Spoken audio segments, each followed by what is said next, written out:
In this video, I'm going to show you how I change oil in this 2022 Jeep Wrangler 2.0 liter turbocharge. I usually disconnect the battery when I'm changing the oil, but it is not required. The oil fill cap said we need 5W30 and modern engine take full synthetic oil. This is one of the filters that fit the 2.0 liter turbocharged engine. I bought the oil and oil filter at Walmart and I used the catalog to find the exact match for the oil filter.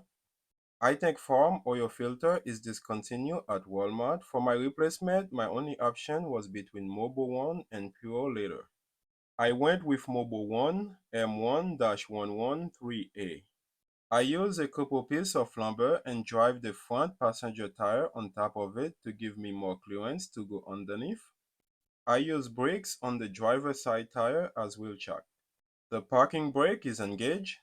I usually remove the fill cap before getting under the car to drain the oil. This is a 13mm oil plug. This is the first time I'm changing oil on this vehicle. We've been getting it done at the dealership because we had free oil change. I really like how the oil drain plug and the oil filter are next to each other. My oil drain pan is big enough where I can do both of them at the same time. Before putting on the new oil filter, I apply some oil on the seal. I follow by cleaning the area where the seal going to make contact with.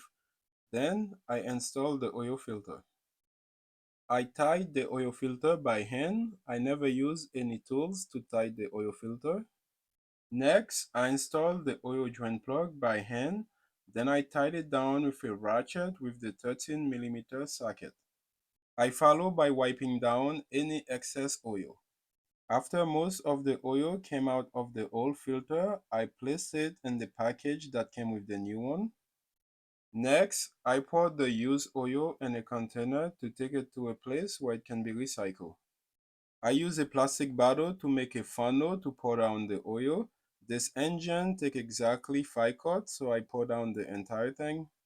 I follow by connecting the negative terminal, and I use a 10mm socket for that. Then I start the engine, let it run for a couple of minutes, then shut it off. Next, I check the oil level a couple times. I usually check a couple times because it's hard to see when you have fresh oil.